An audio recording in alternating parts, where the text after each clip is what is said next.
যে বাংলাদেশকে একটি অন্তর্ভুক্তিমূলক উন্নয়নের মাধ্যমে জনকল্যাণের মাধ্যমে সামনের দিকে এগিয়ে নিয়ে যাবো থাকবে। প্রধানমন্ত্রীর সাথে সংসদের একটা ক্ষমতার ভারসাম্য থাকবে। তার মূল উদ্দেশ্য কি? মূল উদ্দেশ্য নিয়োগ করতে হবে।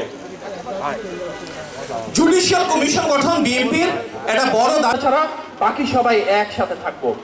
আবার আমাদের এই যে রাষ্ট্রসত্তা সেটার ভিত্তি কিন্তু নিয়ে যেতে পারবো। সুতরাং এই বাংলাদেশ আমাদের সবার নির্বাচিত হয়ে ইনশাল্লাহ বিএনপি সরকারি রাষ্ট্র পরিচালনা আসবে। আমাদের নেতা যেন তারা কোনো কমিটমেন্ট দিয়েছে বিএনপি করবো, এবং আমাদের বিশ্বাস ভবিষ্যতে একটা দীর্ঘস্থায়ী সমাধানের অংশ হিসেবে সবসময় শান্তিভাবে পুনর্বিচার করবেন ইনশাল্লাহ। সুতরাং আমাদের সবার লক্ষ্য নির্বাচনকালীন দল নিরপেক্ষ তত্ত্বাবধান। অনেক আগে বলা হয়েছে আমরা চাই সেই ধরনের রাষ্ট্র ব্যবস্থা যেখানে প্রধানমন্ত্রীর সাথে রাষ্ট্রপতির ক্ষমতা একটা ভারসাম্য হবে থাকবে এবং মন্ত্রিসভা বা ক্যাবিনেটের কাছে জবাবদিহিতা থাকবে। সুতরাং রাষ্ট্র পরিচালনার মূল ভিত্তি, কারণ আমরা অবৈধ প্রধানমন্ত্রী শেখ হাসিনার পতন চেয়েছিলাম। সুতরাং শুধু আমৃত্যু ক্ষমতায় থাকার জন্য শেখ হাসিনার নেতা যেমন তারেক রহমান একটা অবাধ সুষ্ঠু নির্বাচন হলে বিপুলভাবে বিজয়ী হয়ে প্রধানমন্ত্রী হবে ইনশাআল্লাহ। অল্প দুইবারের বেশি কেউ যেন প্রধানমন্ত্রী না হয়। এটাই কিন্তু রাজনীতি সংস্কৃতির অনেক বড় একটা পরিবর্তন আমরা শুনছি।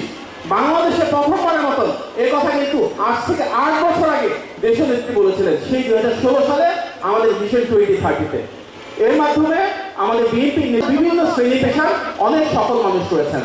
ডাক্তার রয়েছেন, ইঞ্জিনিয়ার রয়েছেন, আইনজীবী রয়েছেন, প্রফেসর রয়েছেন, কৃষিবিদ রয়েছেন, রিটায়ার্ড সরকারি কর্মকর্তা বা আর্মি অফিসার্স রয়েছেন, সৃজনশীলতা রয়েছে, দেশপ্রেম রয়েছে, গণতান্ত্রিক মূল্যবোধ রয়েছে। কিন্তু হয়তো ওনারা আমাদের মতন গণতন্ত্রের বিশাল জনসমর্থন নাই। ভোটের রাজনীতিতে যাওয়া বা ভোটের রাজনীতি থেকে পাশ করে আসা তাদের জন্য অসম্ভব। সংবিধানের 70 অনুচ্ছেদ রাষ্ট্র পরিচালনায় চেক এন্ড ব্যালেন্সের জন্য একটা গুরুত্বপূর্ণ বিষয়। এর মাধ্যমে ভোটিং বা মতামত আলোচনা পর্যালোচনা শুনানি হবে এবং সেটা পাবলিকলি হবে। এর মানে এতদিন কি যদি একটা সিদ্ধান্ত দেয় এটাই কিন্তু চাপিয়ে দেওয়া হবে সংসদ সদস্যকে, এবং সংসদ সদস্যকে সেটাই ফলো করতে হবে। এর বাইরে উনি সংসদে কোনো কিছু বলতেও পারবেন না, কোনো ভোটে অংশগ্রহণ করতে পারবেন না।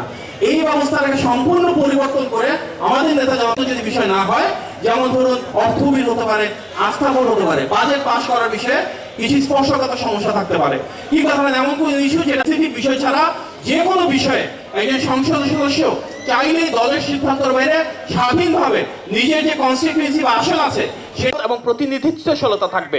আমরা গ্রহণযোগ্য যেসব বিশিষ্টজন রয়েছেন ওনাদের মতামত ভুয়া পর্যবেক্ষক দিয়েছে, বিদেশ থেকে ভুয়া পর্যবেক্ষক এনেছে, ভুয়া রাজনৈতিক দল প্রতিষ্ঠা করেছে, যার 2024 সালে তারা এই ভুয়া ভোটার, ভুয়া পর্যবেক্ষক, ভুয়া রাজনৈতিক দল দিয়ে একটা ডামি ইলেকশন করেছে। আমরা কি ডামি ইলেকশন চাই? চাই না। আমরা দেখলাম 2018 সালে একটা ভোট পড়ার আগের রাতে তারা নিশিরাতে নির্বাচন আমরা চাই না। আমরা দেখলাম 2014 সালে নির্বাচন শুরু হওয়ার আগে 154টা আসনে অটো পাসের মতো ভোট হয়ে গিয়েছে। নির্বাচন শুরু হওয়ার আগে অর্ধেকের বেশি আসন নিয়ে সরকারও হয়ে গিয়েছে।